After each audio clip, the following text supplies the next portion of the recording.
carros que preveram o futuro em seu tempo. Hoje na Sessão Nostalgia, que está começando agora.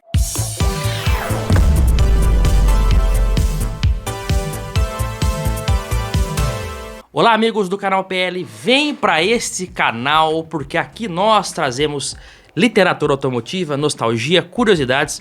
Ontem foi ao ar mais um episódio da série do nosso Fuscão Placa Amarela, onde estamos contando com o apoio de grandes parceiros como Yellow Plate, Assessoria, CRM Peças, entre outros, Love Placas, o Trojão Autopeças, enfim. E eu tomei a difícil decisão de que para dar continuidade nesse projeto e outros também que estão surgindo, será necessário dispor de um veículo do canal. E no momento só pode ser o nosso Santana GLSI 94. Tem vídeo dele lá no vídeo de ontem. Para quem quer ver imagens dele, nós estamos com um perfil agora novo, onde nós estamos disponibilizando algumas coisas, veículos e peças à venda. PL Garagem, tá? Tá aparecendo na tela aí o nosso arroba. Você segue lá para ver foto do Santana e também de outros veículos. Olha, hoje nós nos deparamos com tecnologias nos automóveis que eram até pouco tempo inimagináveis. Tecnologias que pareciam distantes, e não é de hoje que as montadoras tentam prever o futuro, as tendências futuras com protótipos e estudos. Desde os primórdios da indústria automotiva, muitos conceitos foram feitos e muitos carros foram lançados, trazendo pela primeira vez elementos que só viriam a se popularizar décadas depois, como por exemplo o painel digital. É claro que eu me refiro a num carro produzido de fato numa linha de montagem. Foi o caso do Aston Martin Lagonda 2 de 1976. Seu painel parecia quase um fliperama e trazia várias informações com um computador de bordo integrado, pessoal. Os botões da base do painel também eram sensíveis ao toque. Não deixamos de notar também o volante de concepção e desenho bem futurista. Tudo isso em 1976. E é claro que esse painel da Aston Martin foi evoluindo com o tempo e ganhou depois tela de cristal líquido, porque esses primeiros displays aí digital é aquele display mais primitivo mesmo, depois que evoluiu, mas foi o primeiro painel digital. Você imagina isso daí em 76, como devia parecer ali uma espaçonave para o pessoal da época. Curioso que anos depois, nos anos 90, os carros da Aston Martin voltaram, alguns modelos que usavam o painel digital voltaram a ter o painel analógico. Isso é tema inclusive de um outro vídeo que nós vamos fazer de tendências que vêm e vão na indústria. O painel digital é uma delas. Tem um exemplo na indústria brasileira, o Chevrolet Ômega, que começou a ser vendido no Brasil, nas versões mais completas tinha a opção do painel digital. E nos últimos modelos do Ômega 97, 98, o Ômega Nacional, não havia mais o painel digital, só o analógico. Então são tendências que vêm e vão na indústria. Mas o painel digital lá nos primórdios chegou também a linha Cadillac em 1978, no modelo Seville, que era quase um Voyage lá para eles, mas sem perder o luxo. Isso daí foi feito devido à crise do petróleo. Com o primeiro baque lá em 73, a Cadillac, que fazia aqueles monstros com mais de 5 metros, 6 metros, precisou criar um modelo mais compacto. E o Seville foi essa opção. Uma carroceria menor, mas ainda mantendo o bom luxo e o preço, que não era menor não, ele era até mais caro que os outros, né? E ele então teve o painel digital incorporado pela primeira vez no Cadillac em 78. Eu também citei há pouco que os botões ali do Aston Martin eram sensíveis ao toque, mas não chegava a ser algo touchscreen, até porque as telas também não eram sensíveis ao toque naquele tempo. O primeiro automóvel a possuir de fato uma tela touch, né, uma central multimídia mesmo, quando você acha que foi?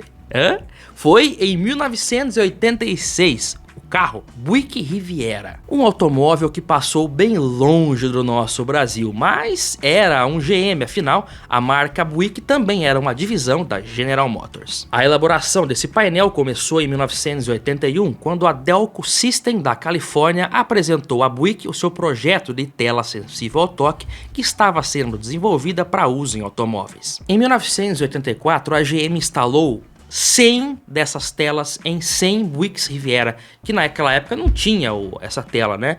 E distribuiu essas 100 unidades nas redes, nas concessionárias, para ver qual era a receptividade do público, que num primeiro momento gostou dessa novidade, uma tecnologia fantástica. As reações foram tão positivas que em 1986 a sexta geração do Riviera trazia de fato essa tecnologia, que na época parecia extraída direto de um filme de ficção científica. Batizado de Graphic Control Center, o sistema que equipava o Riviera tinha uma pequena tela preta de 5 polegadas com letras verdes e recorria à tecnologia de raios catódicos. Com memória para 32 mil palavras, oferecia muitas das funções que podemos acessar hoje numa tela de carro atual. Todo o sistema de som, ar-condicionado e computador de bordo eram comandados através dessa tela. O sistema era tão avançado para a época, lá em 86, que possuía uma espécie de embrião de sistema de navegação. Não era, claro,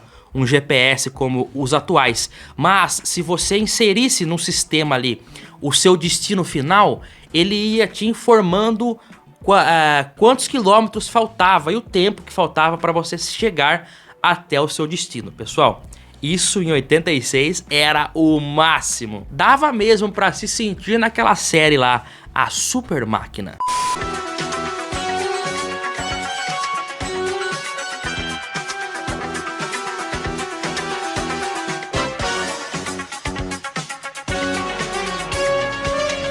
Esse moderno sistema de navegação e central multimídia foi usado também pelo Buick Regatta, um carro menorzinho de 88 até 89. Mas em ambos os carros a tela acabou não agradando a todos os consumidores que não conseguiram se adaptar à nova tecnologia. Paralelo a isso, também havia o alto custo de produção do sistema. Mesmo assim, durou de 86 até 89, pois para a linha 1990 um novo interior foi lançado, mais conservador e sem aquela telinha digital.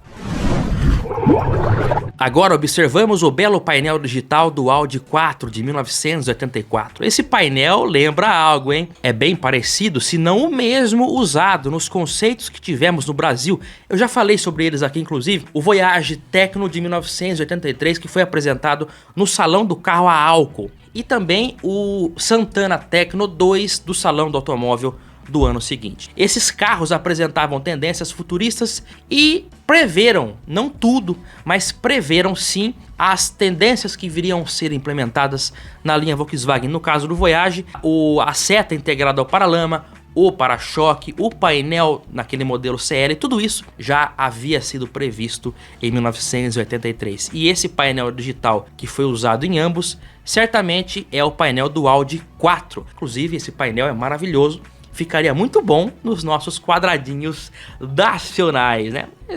Mas pelo custo nunca chegou de fato a sair num carro, numa produção nacional. Lembrando que a Audi é a marca premium, mais acima do que os Volkswagen, então não fazia muito sentido, né?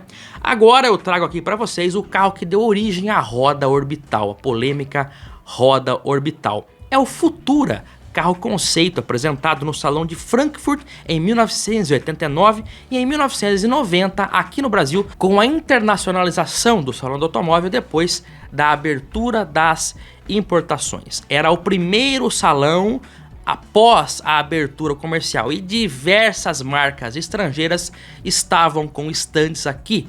Então as marcas que já estavam tinham que apresentar algo novo, algo que chamasse a atenção.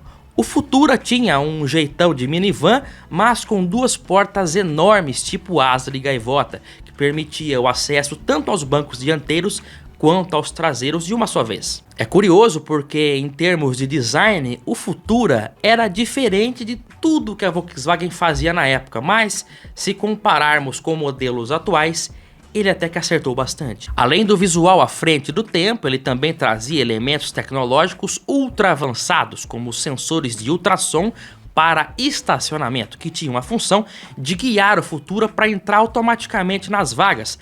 Algo, é aquele Park Assistant, algo comum nos carros mais completos hoje em dia, mas que na época era algo também de de filme, né? Internamente ele tinha um painel de LCD colorido junto com um computador de bordo que trazia sistema de navegação, GPS, assistente de frenagem, anulador de ruído externo e freio de estacionamento elétrico.